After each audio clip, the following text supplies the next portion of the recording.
Hello, this is John News Prime with me, Ernest Kojo Manu. In our lead stories this hour, Speaker of Parliament backs school feeding caterers' demand for an increase in school feeding grants from 97 pesos to 3 cedis per child. There is a need for an upward adjustment of the amount that you give to them. Definitely 97 pesos is on the low side. Their demand is justified. We have details as the Speaker's surprise visit takes him to the School Feeding Secretariat and the National Buffer Stock, who are blaming activities of cartels for the current rise in prices of food. Other actors in the market are taking advantage of government inability to provide this alternative to sell their commodities to consumers.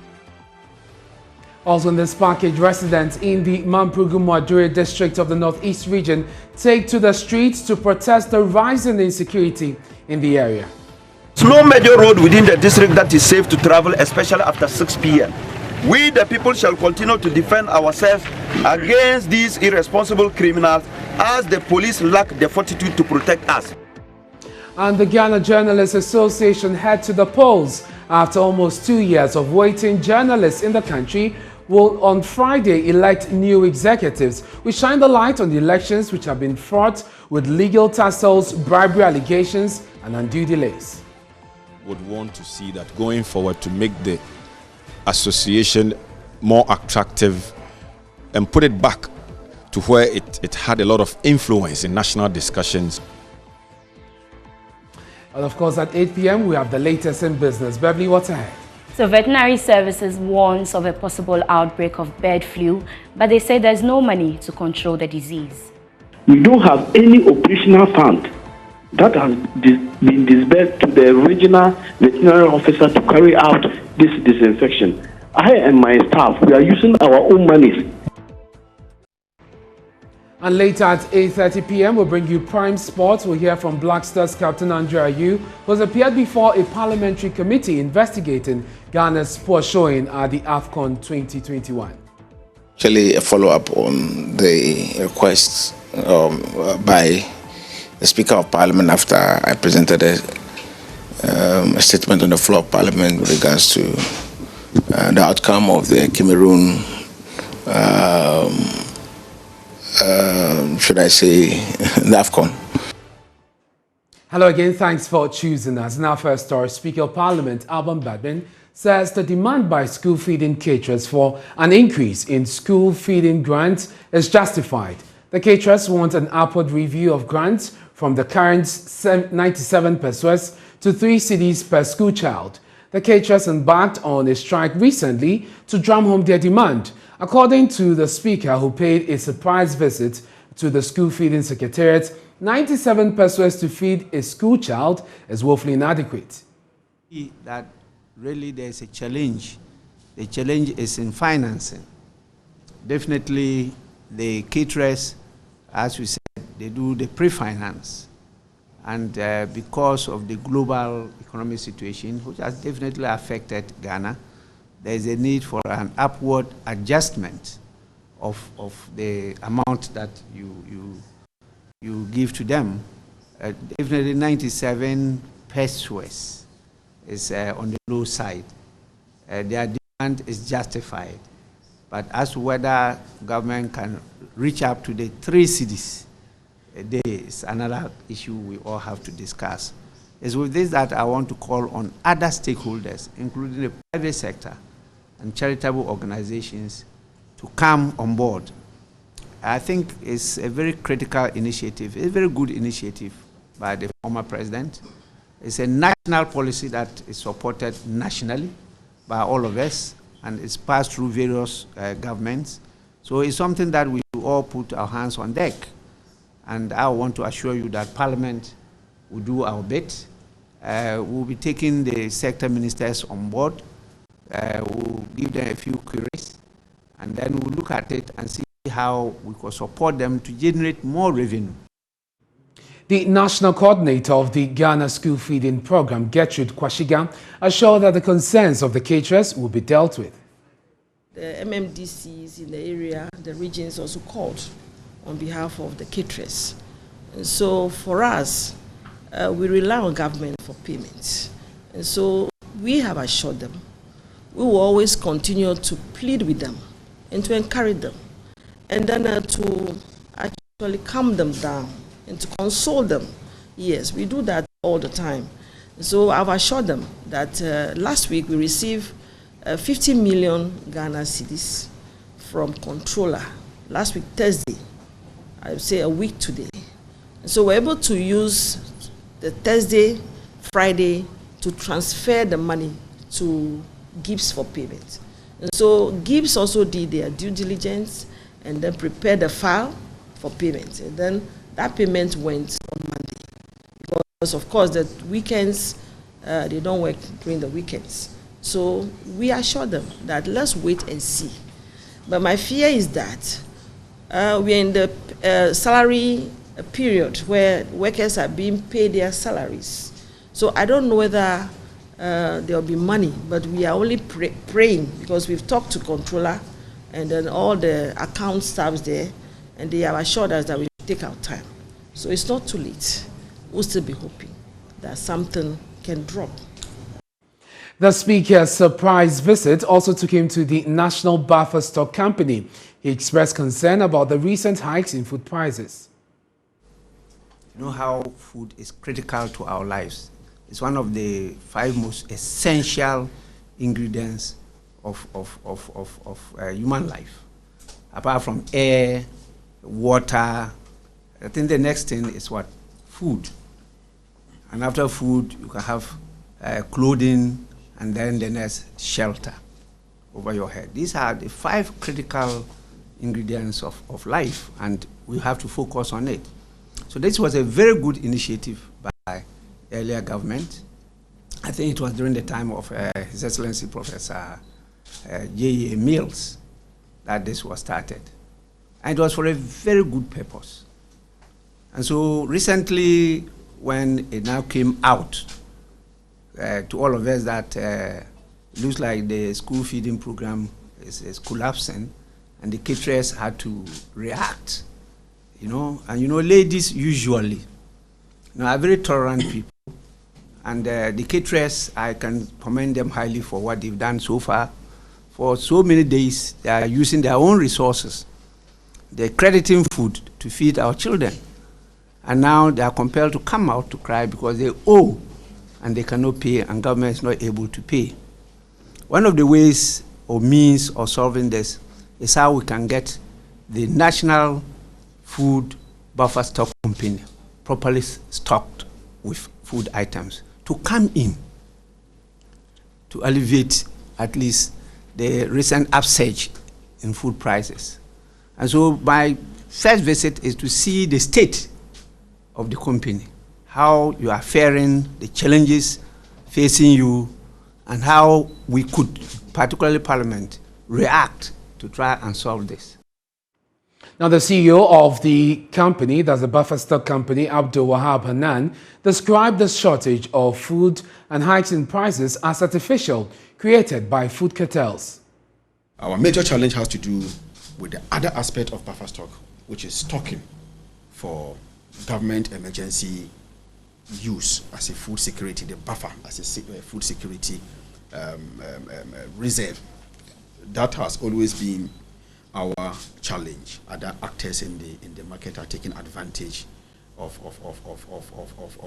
government inability to provide this alternative to sell their commodities to consumers at any price that they deem it fit.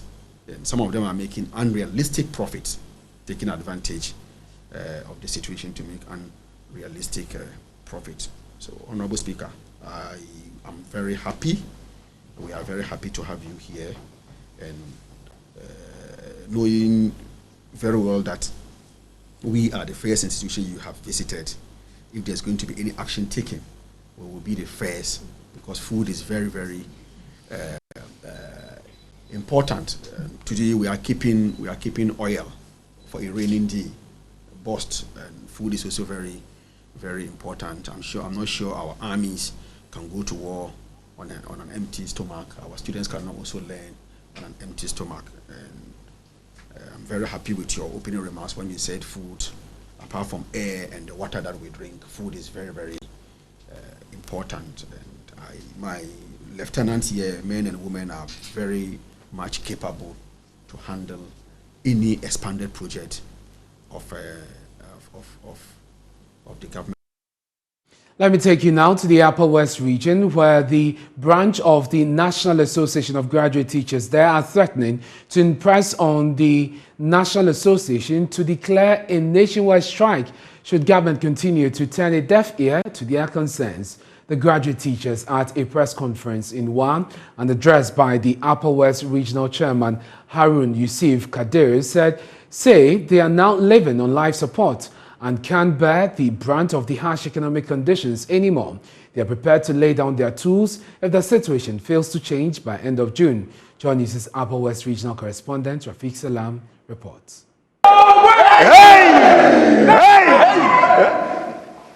Flanked by the association's regional executives, majority of whom wore red armbands or red polo t-shirts, Upper West Regional Chairman of the National Association of Graduate Teachers, NAGRAT, Harun Yusuf Kadri, opined that cost of living in the country is rising with the speed of light, which has and continue to affect the livelihood of members who are suffering to build the nation.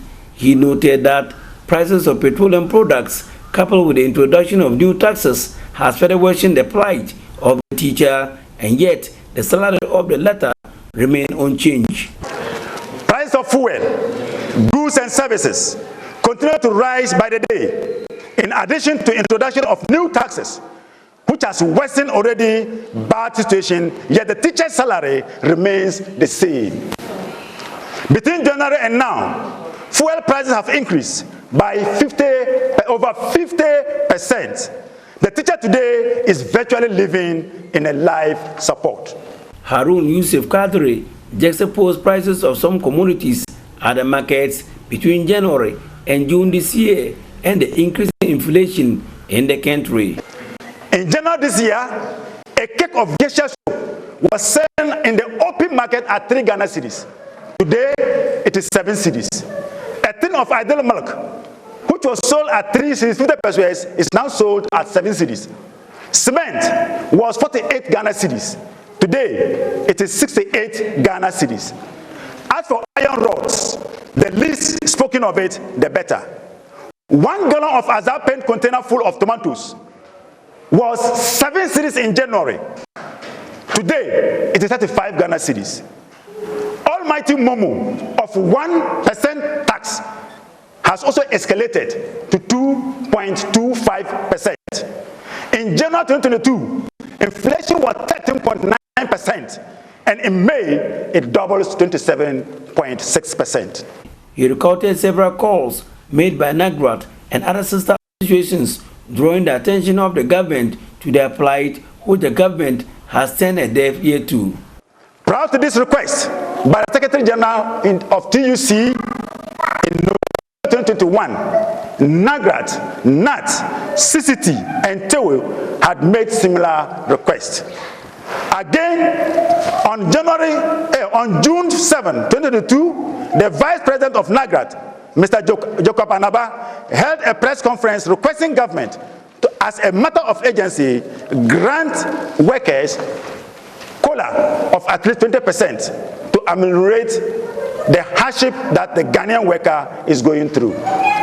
Ladies and gentlemen of the press, sadly, government has shown great insensitivity to our plight, and we as a union, whose core mandate is to promote the welfare of our members, cannot sit unconcerned while we go through this suffering that has no end in sight. Members of the Upper West branch of NAGRAT are now at their wit's end and warn that they will impress on their national executives to declare a nationwide strike should the government fail to address their concerns by the end of June 2022.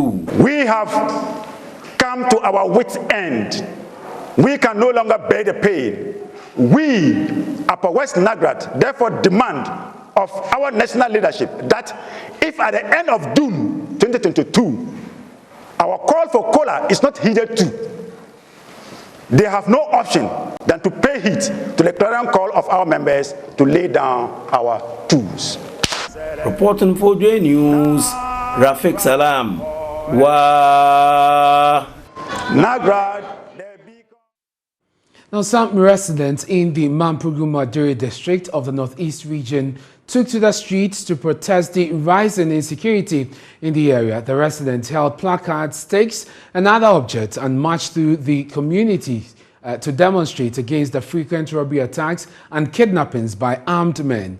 The residents called on the regional minister, Yida Nazakari, to put urgent measures in place to address the increasing spate of insecurity in the district. Correspondent Ilyasu Tanko reports. The Mamprugu-Maduri district in the Northeast region is witnessing rising insecurity with armed attacks on roads leading to farms and market centers. Already, the district is said to have recorded over 15 robbery and kidnapping cases combined since the start of this year. The district, which was created 10 years ago, still has no established police station, with less than 20 police personnel currently present in the district of over 68,000 people and covering a total land size of 2,150 square kilometers. Due to this and several other operational challenges, most of the communities in the district have been left with no option but to mobilize and take charge of their safety and protection.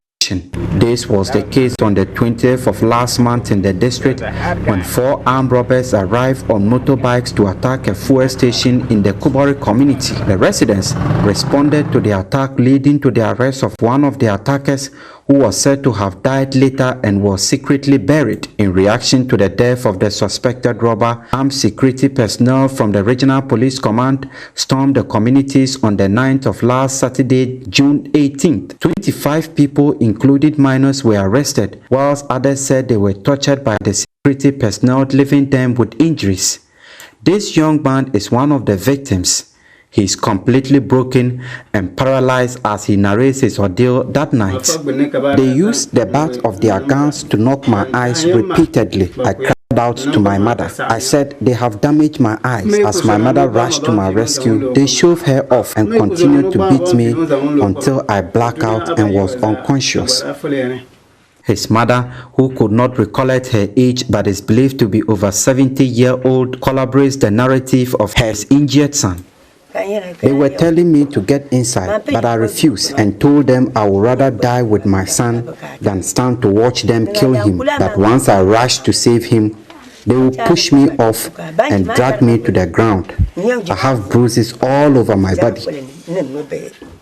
This 80-year-old man also claimed to have been assaulted by the police. This teacher, who had just arrived in the community to prepare his lesson for the week, says he's still in panic over what he saw. For me, I have just lost this thing in policemen, or I would say some of the policemen. In fact, I do respect police people a lot, but this incident made me to just lose confidence in some of them. Because that day I was not having my phone, I was trying to capture the number of cars that they brought. Even if they are to arrest the whole Mauduri township itself, they will not bring that kind of vehicles here. The police also arrested a final year student of Yagaba Senior High School. His mother appeals for him to be released to take part in their upcoming final year examination in the school. My son is innocent, and so I appeal to the police to release him immediately to join his classmates for their upcoming final year examination. The police have since released 20 people, leaving 4 in custody after a screening exercise was done following the arrest. The 2 communities had been emptied as the residents fled after the police raid. The residents, upon return, decided to mobilize and took to the streets in protest over the police action and their failure to provide them adequate security. They held placards calling for state protection against armed men in the area. They accused the police of doing nothing as robbers attack and loot their properties every day and demanded the unconditional release of their brothers who are still being kept in custody. Abdullahi Damba Seydou spoke on behalf of the protesting residents. Ladies and gentlemen of the media, there is no major road within the district that is safe to travel, especially after 6 p.m. Distinguished ladies and gentlemen, irrespective of how the police behave in this matter, We, the people, shall continue to defend ourselves against these irresponsible criminals as the police lack the fortitude to protect us. We would also like to call on the regional minister to stop sleeping and watch over his own people. We are completely disappointed and utterly dismayed as to why and how this act happened without the notice of our regional minister. We were by this press given the regional police commander and the regional minister up to 24 hours to release 4 of our brothers who are still in custody over the matter, to facilitate the effective reconciliation between indigenes and Fulanis within the district, failure to which we, the residents of Mampurgo district, will advise ourselves accordingly. From Kubore, Elias Sutanko reporting for Joy News. Long live Mampurgo Aduri. We thank you very much for your attention. Well, Zachary Yidana is the Northeast Regional Minister. He joins us on the phone to respond to these developments. We're grateful for your time here on Joy News Prime. So the issues are two-pronged. Of course, attacks from civilians or armed robbers generally, but also there's the alleged attack from the people who should be protecting them, the security officers, police, to be specific. As head of the Regional Security Council, can they count on you to address these issues?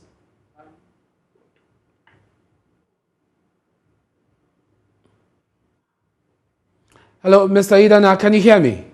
Yes, I can hear you. We are grateful that you could join us here on Joy News Prime. Your people say they want you to take action as head of the Regional Security Council. They are disappointed in the police for some of the alleged assaults and also not acting in cases where they've been attacked by armed men. How do you respond to this? Yeah, thank you very much. And thank you for calling me to speak to your news outlet. Maybe a number of issues have been put together. But the fact of the case that we have to handle now is about the armed robbery incident in Mampurgo. My briefing from the regional police commander is that the armed robbery actually occurred.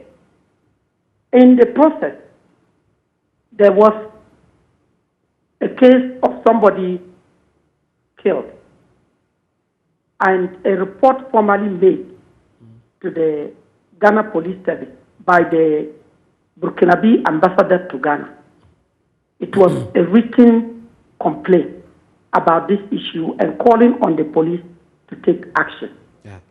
So they have a duty to carry on some investigations to unravel what happened.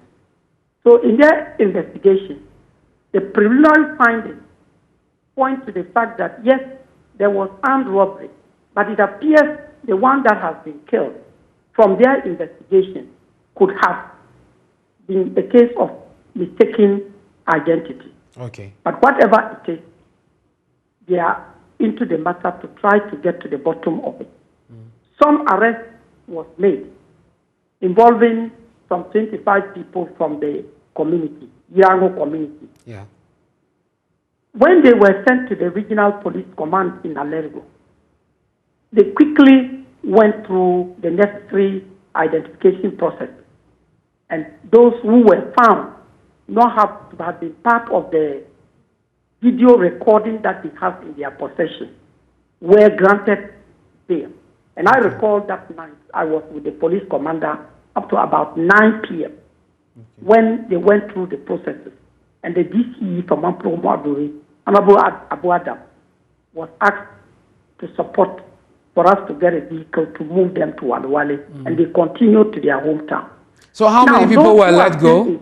How many people were released?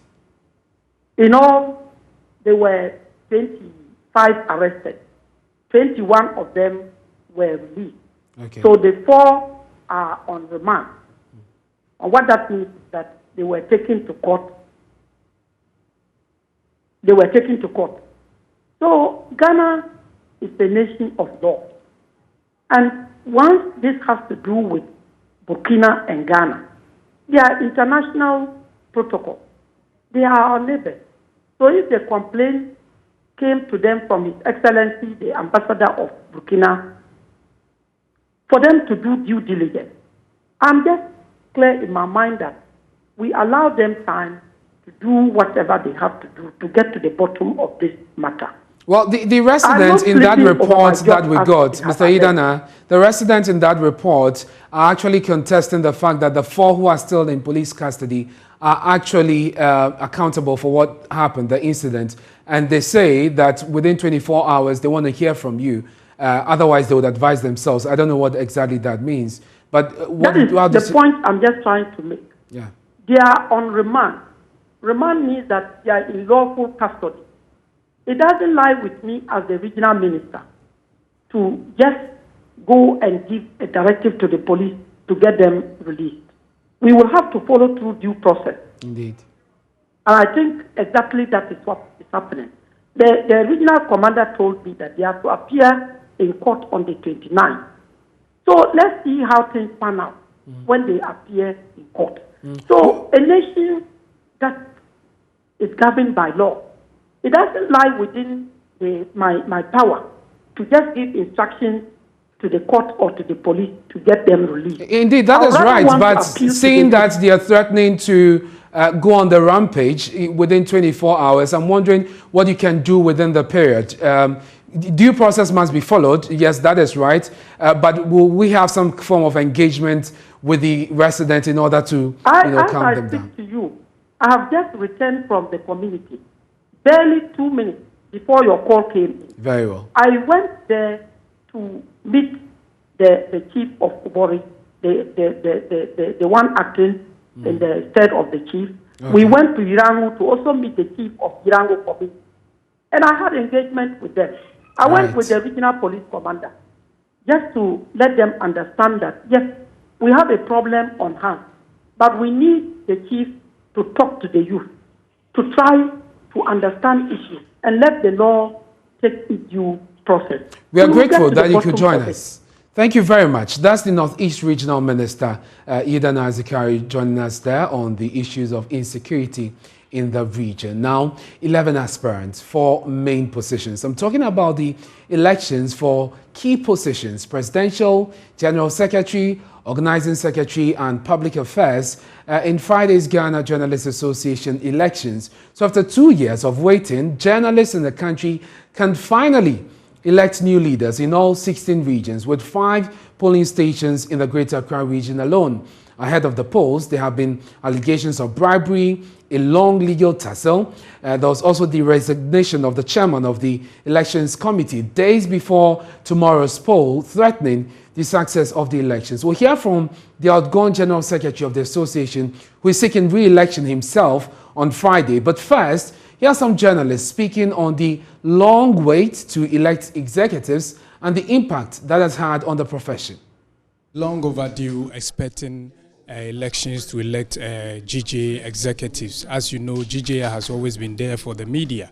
So the space or the gap that was created, we were waiting for GJ to be, we were waiting for GJ to come out to fight for the media. So that lapses or that was created, there was a gap.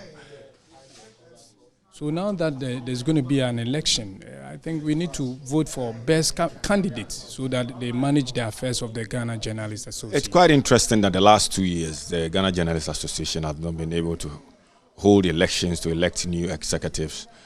My take on that particular issue is that it's virtually rendered the work we do. It's made us a bit vulnerable. A number of our colleagues have been attacked. Many more have been threatened and all those other stuff. I would want to see that going forward to make the association more attractive and put it back to where it had a lot of influence in national discussions. The new executives should embark on a massive and an aggressive membership drive. So you could recall that there came a time where journalists were being abused, assaulted in this country, and that because we never had leadership, it was difficult for you to have a mouthpiece. And so if you're a journalist in Ghana, as at those times, if something has happened to you, you don't have anybody who stands in for you, and then you need, to argue everything out by yourself. And so this election coming on, one would say that, well, it is coming to solve our mouthpiece kind of a problem. But well, the outgoing General Secretary, Kofi Yeboah, who is seeking another mandate, tells Joy News all is set for the elections, even though the chairman of the election committee resigned his position. Polling materials to the regions. So the elections are coming on tomorrow. And just by way of information, polls open at 8 a.m. and close at 3 p.m. And then also we are required to go along with a national ID card, either Ghana card, voters ID card, or a passport. On the resignation and the response to it, that is also another matter. In actual fact, that press statement you saw was a unilateral decision. We never discussed anything. And the 5 of us, we disagree with the press statement. And these are some of the things that happen. You know, our leader, in my view, does not appreciate the GJA Constitution. The GJA Constitution, executive power is vested in the national executive. Ours is not like the 1992 Constitution, in which executive power is vested in the president, who appoints everybody. We all come as elected officers. And so you cannot assume that role as though you are the executive president under our constitutional arrangement. But sometimes that has been the thinking. So if this thing had happened in the past, it's because we are getting close to election. Maybe Kofi Yeboah would have issued a counter press statement to say that, President, you have no power to do that. And if we don't do that, we cannot straighten up the system. And then I'll be deemed to be not a team player.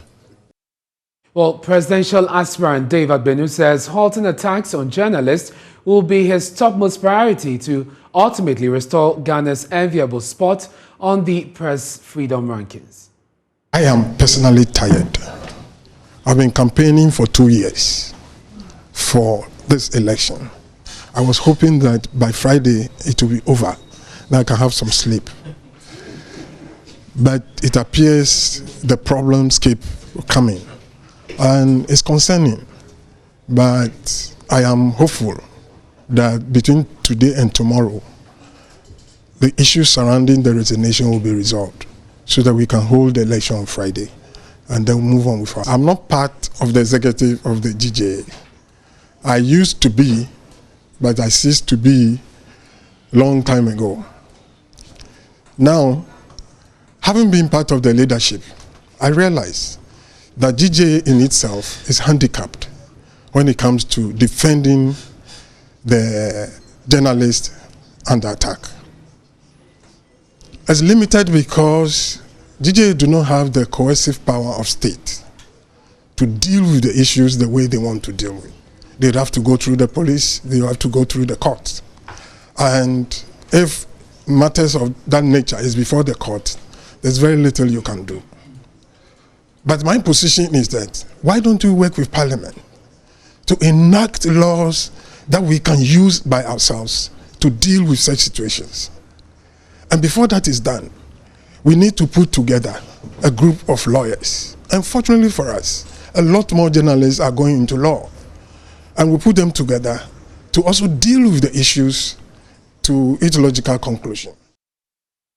Presidential candidate Kwabena Dufour shares his vision for the GJA, should he be given the nod.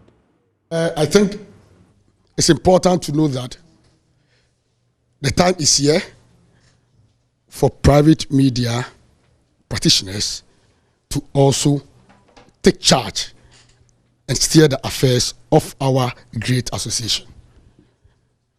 This is because for over 70 years, it's been the same old people who have been on the horse and has been directing the horse. Now we need a new person to sit on that old horse and to point the old horse to a what? To a successful future. I am here this afternoon as one of your own, a proud private media practitioner. Some years back, we're saying not to be professionals. It is not news that if you don't go through GIJ, AUCC, and the accredited media institution, you are unprofessional. But today, we have changed the narrative. We have changed because about 2, 3, 4 years ago, 2017, when I was contesting as the National Organizing Secretary, being the first full-grown private media practitioner, I was confronted with a number of challenges because my constituency wasn't that strong enough. We had only about less than 50 members from the private media who voted in the last election. So one of my campaign message, one of my core message was on membership drive. And to Well, let's hear from the third presidential candidate in this election, Gayat Mensah. He joins us live via Zoom. Thank you very much, sir, for joining us. You want to lead the association in such a crucial time. Why must members give you the nod?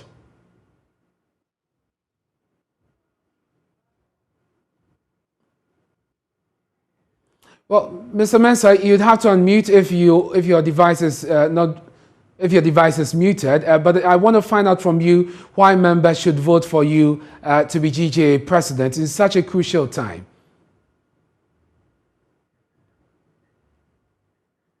Well, it appears that we've lost that connection to Gayat Mensah. He is the third presidential candidate. We've heard from Dave Agbenu and as well as Mr. Jumode, who spoke, about getting private media to be active in the Ghana Journalists Association. We've also heard from Kofi Yeboah, who is the outgoing General Secretary and seeking re-elections as the General Secretary of the GJA. Let's go back to Zoom now and speak to Gayat Mensah. Mr. Mensah, if you can hear me this time round, just tell us why we should vote for you. All right, thank you. Thank you very much. I think I'm on phone, I'm not on Zoom. There have been some challenges with connectivity, challenges listening to what the previous speaker said, but I think I got a bit of it. And let me say upfront, can we stop this attempt to draw division between private media and state-owned media as we prepare to go to the polls tomorrow? Where is this coming from? When has there ever been a divide in this association between private and state-owned media? Why are we forcing it? Why are we creating an artificial divide for purposes of electoral gain? Is representation not relevant in such an association? Equal representation is important. Nobody has said equal representation is not important. I'm saying that the artificial creation of a division that yes, and the private sector and the private media, it's never an issue. The media is media. There is private, there is state, we know. But when it comes to the GJA, there has never been that kind of division. And that is why I would ask members of the GJA to vote for a unifier like me, to vote for somebody who has a vision that sticks to cohesiveness and unity. Look, this association is at the crossroads. And we are at the crossroads because we have not been able to uplift ourselves to the position that would give us the kind of image and reputation that we deserve. I say so because we have lacked proper direction as an association. I am not happy, for instance, belonging to an association that cannot even put together a list of members in good standing. We have been at this for about 1.5 years. It takes to the level of disorganization that we find ourselves. We cannot afford with another disorganization. We cannot afford to have another disorganization that is artificially created like private entities. And so let me find out from you, Mr. Mensah, are you satisfied with the processes so far? I mean, we've gone through a lot, but tomorrow we are heading to the polls. Are you satisfied with the process so far? The process so far has improved significantly from what it was. There are still a lot of loopholes. There are still a lot of issues. But look, it gets to a point where we say, okay, we can't have a perfect system, but we have a system that we can work with. And so to that extent, let elections be held. Everybody is tired. But as I said, there has been some improvement. Look, as I speak to you now, I only got the list of voters about 2 hours ago for an election that will be held tomorrow. So, I mean, these are some of the challenges. Are we going to say that because of that, the elections should not be conducted? Well, I think we should be looking forward to the broader picture. What is it that we can do to offer protection to journalists? What is it that we can do to build our respectability? What can we do so that when we are referred to as the fourth estate of the realm, we represent it? Well, let's see how it goes, Mr. Mensah. We ran out of time on this, but all the best tomorrow in the elections. That's Gayat Mensah. He's contesting for president for the Ghana Journalists Association. You're watching Johnny's Prime with me, Ernest Kojo Manu. We're taking a break. When we return, we'll bring you some more stories. Please stay with us.